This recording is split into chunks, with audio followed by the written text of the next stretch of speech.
speed run here on the right, but you're not going to. I would say you're going to have an hour and something. Would take half of that. You've got the right. Would take half of that at least. Plus, if there's high water, they won't operate because of safety.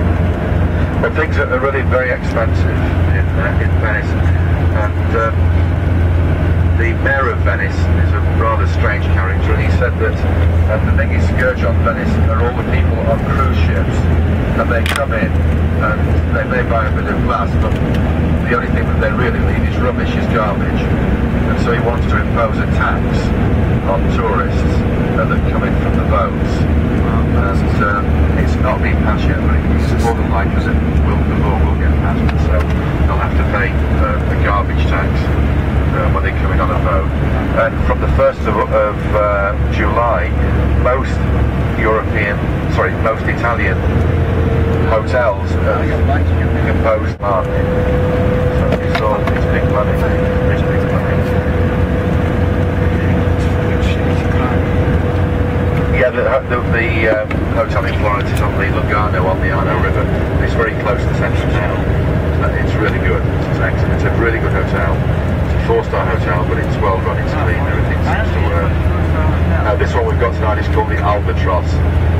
Like a lot of things in Italy, it looks fantastic from the outside, but when you get inside, it's a different matter. So it's got a wonderful lobby, but the rooms aren't the same as the lobby.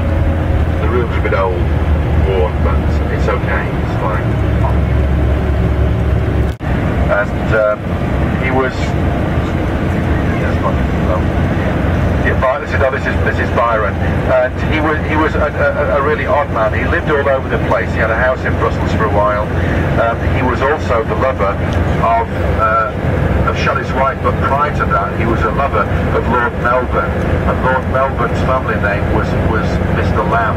So Lady Caroline Lamb was the wife of Lord Melbourne in the 1800s. Yes, Lord Melbourne, the Prime Minister, and she liked, one could say, a bit of loving.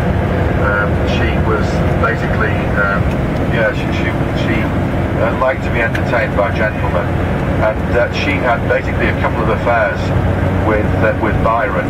But Byron also used to spend a lot of time with Shelley in the area of Florence, and Shelley was a very successful poet, and when you've got success nowadays, you would buy probably a large car, or if you live near the sea, you'd buy a boat. Well, in the 1800s there were no cars, but there were boats, so Shelley bought a boat. Unfortunately though, the one thing that Shelley didn't do with this boat was learn to swim, and he was terrified of the water, and he fell in the water and drowned. And so they had a house in Venice, and Byron used to come and stay with Mrs. Shelley in Venice. The house is still there, of Byron stroke Shelley. And they all way that the Italian government could disprove that you were not from Livorno. So Jewish people from all over the world would end up in Italy and say, oh, we're at the Livorno Ebrei, proof that we're not entitled to stay here, and the Italians couldn't, so therefore they remain.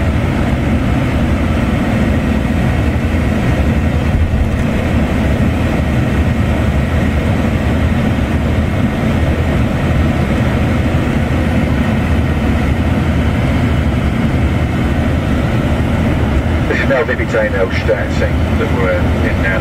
So this is now in Italy.